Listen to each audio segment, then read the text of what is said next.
সবাই হঠাৎ করে শুনবে কে যেন একজন কোথাও বলতেছে, কোন এক পাশে দিয়া শোনা যাইতেছে একটা আওয়াজ, ইয়া রব্বি উম্মতি উম্মতি, আয় আল্লাহ আমার উম্মতকে বাঁচান, আমার উম্মতকে বাঁচান, আমার উম্মতকে।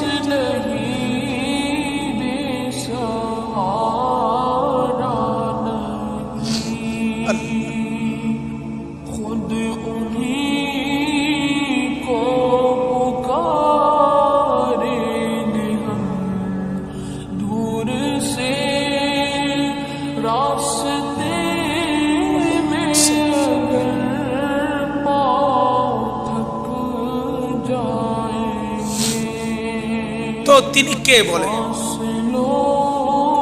যিনি একজন শুধু বলবেন আয় আল্লাহ আমার উম্মতকে বাঁচান, তিনি কে বলে?